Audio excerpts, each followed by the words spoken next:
Y'all know what's going on. It's time for another episode of Doing Time with Joe. I'm your host, Joe Bacon. Welcome to the show, y'all. 25 years. Think about that. A quarter of a century. It's long enough for a boy to become a man. It's long enough for a memory to become a ghost. And it's long enough for a father to become a stranger. This is a story about a man named David.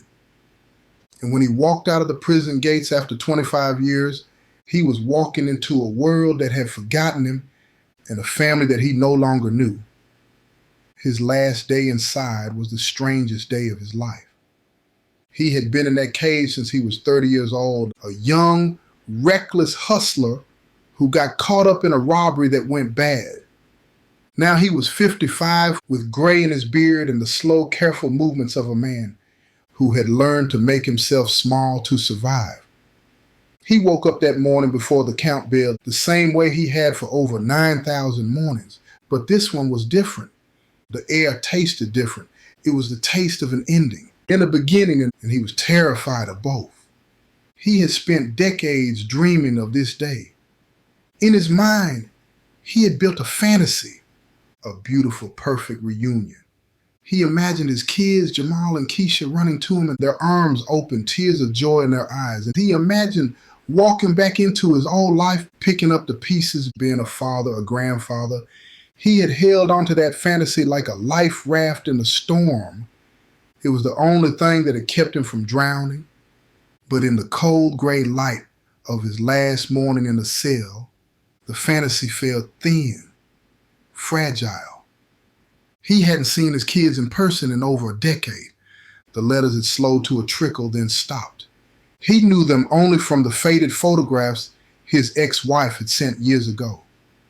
Jamal, a serious-looking boy with his father's eyes. Keisha, a little girl with a bright gap-toothed smile. They weren't kids anymore. They were adults, strangers.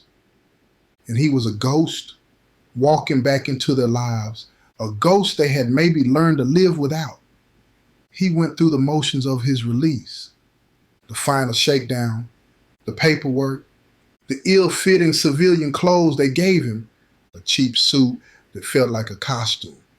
He walked through the series of clanging steel gates, each one a final percussive goodbye to the only life he had known for a generation. And then he was outside. The world was a sensory assault. The air was filled with sounds he hadn't heard in years. The rush of traffic, the chatter of birds, the distant laughter of children. The colors were too bright. The space was too wide.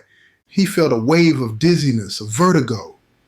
He had forgotten what it was like to live in a world without walls. He stood there, a man out of time, clutching a small bag with his meager belongings, and he waited. His kids were supposed to pick him up. He scanned the parking lot, his heart a frantic drum against his ribs. What if they didn't come? Then he saw them. A man and a woman leaning against a car, looking as awkward and out of place as he felt. It was them, Jamal and Keisha. But they weren't the children from the photographs. They were adults with lines of worry and experience on their faces. They were strangers. They saw him, and a complicated mix of emotions washed over their faces. There was no running. There were no tears of joy, just a hesitant, awkward wave. He walked toward them, his legs feeling like they were made of lead. This was it. The moment he had dreamed of for 25 years. And it was nothing like the dream. It was just a quiet, painful, and profoundly lonely collision with the reality of the wreckage he had left behind. He was out of prison. But he was just beginning to understand that the real sentence, the one he would serve in the hearts of his children, was just getting started. The car ride was a symphony of silence. David sat in the back, the new car smell and the soft upholstery, feeling alien after a lifetime of steel and concrete. Keisha drove, her knuckles white on the steering wheel. Jamal sat in the passenger seat staring out the window, a stone wall of a man. David tried to break the silence. "The city's changed a lot," he said, his voice a rusty crow. "Yeah," Jamal said without turning, and that was it. The conversation was over before it began. David looked out the window at the world that had been stolen from him. The buildings were taller, the cars were sleeker, everyone was staring at a little glass rectangle in their hands. He was a time traveler, a man from a bygone era, and he had no idea how to navigate this new world, and he was staying with Keisha. She had a small, neat apartment on the other side of town. When they arrived, she showed him to the spare room. "It's not much," she said, her voice soft, apologetic, "but it's a place to start." He looked around the room, at the clean sheets on the bed, the small lamp on the nightstand. It was the first real room he had had in 25 years. He was overwhelmed with a gratitude so intense it almost brought him to his knees. But all he could manage was a quiet, "Thank you." The first few days were a series of small, painful adjustments. He had to learn how to use a microwave, a cell phone. He stood in the grocery store for an hour, paralyzed by the sheer number of choices.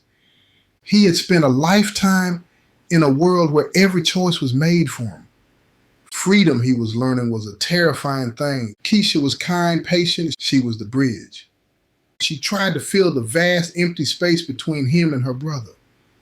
"Jamal's just quiet," she'd say. "He's had a hard time." David knew that was an understatement. He knew that his absence had been a hole in his son's life, a wound that had never properly healed. He tried to talk to Jamal. He went to the barber shop where his son worked. Jamal was in the middle of a cut, his hands steady, his focus absolute. David sat in the waiting area, feeling like just another customer. When Jamal was done, he acknowledged his father with a curt nod. "What's up?" "Just wanted to see you," David said. "Maybe we could get a bite to eat. Talk." Jamal started sweeping up the hair on the floor. "I'm busy," he said, his back to his father. "I'm always busy." The rejection was a physical blow. David left the barbershop feeling smaller, more invisible than he ever had in prison. He learned about the life his kids had lived without him. He learned about the years of poverty after he was gone, about his ex-wife's struggle to keep them fed and clothed. He learned about the fights Jamal had gotten into, the trouble he had found, the anger at his absent father that he had carried like a shield. He learned that his own choices had created a ripple effect of pain that had touched every corner of his family's life. He had gone to prison a young, selfish man. He had come out an old one filled with a profound and bottomless regret. He had dreamed for 25 years of coming home, but he was beginning to realize that the home he had left no longer existed. He was a ghost in the lives of his own children, a forgotten father haunting the ruins of a family he had destroyed. David tried to find a place for himself in this new alien world. He started by trying to be a father, the one thing he had never been, but he didn't know how. His only experience of fatherhood was a collection of faded photographs and 25 years of regret. He tried to connect with his grandchildren. Keisha had a daughter, a bright, bubbly 7-year-old named Maya. David would sit with her, try to help her with her homework, but the world had changed. The math was different. The history was different. He was a relic from a forgotten time. Maya was kind to him, but she looked at him with a child's honest curiosity. He was grandpa, but he was also a stranger, another ghost at the dinner table. His relationship with Jamal was a cold war of silence and resentment. Jamal had a son of his own, a teenage boy who was the spitting image of David at that age. David saw the same fire in his grandson's eyes, the same restless energy, and it terrified him. He saw the cycle, ready to begin again. He tried to warn Jamal. "You got to be there for him, son," he said one day. "He needs you." Jamal's eyes went hard. "Don't you dare preach to me about being a father," he said, his voice low and dangerous. "Where were you when I needed you? Where were you when I was getting jumped on the playground? Because my dad was a killer. You don't get to come back after 25 years and tell me how to raise my son." The words were a brutal, direct hit, and they were true. David had no right. He had forfeited that right a long time ago. So he retreated, the silence between him and his son stretching into a vast, unbridgeable chasm. He tried to get a job, but what was he qualified for? He was a 55-year-old man with a murder conviction and a 25-year gap in his resume. He washed dishes, swept floors, took any under-the-table work he could find. It was humbling, soul-crushing work. He had been a king on the streets, a man of respect. Now he was just an old ex-con, invisible to the world. He was a man caught between two worlds. He didn't belong in the free world, and he was no longer a part of the world inside. He was a ghost, haunting the edges of his own life. One night, the loneliness and the sense of uselessness became too much to bear. He found an old contact, a man still in the life. He just needed a taste of the old world, a reminder of the man he used to be. He ended up at a poker game in the back of a bar. The air was thick with smoke, the familiar smell of cheap whiskey and easy money. For a few hours, he felt like himself again. He was David, the hustler, the man who knew the angles. But the game turned ugly, an argument over a hand. A young, hot-headed kid accused him of cheating. The kid stood up, put his hand on his waist. And in that moment, David saw it all play out. The fight, the gun, the sirens, the long, slow ride back to a cage. He had come out of one prison only to find another one waiting for him. The prison of his own past. And he knew with a chilling certainty that he might never be truly free. David stood up from that poker table, his heart a cold, hard knot in his chest. He looked at the young kid, at the anger and the pride in his eyes, and he saw himself 30 years ago. The same fire, the same foolishness, and the same fast track to a cage or a grave.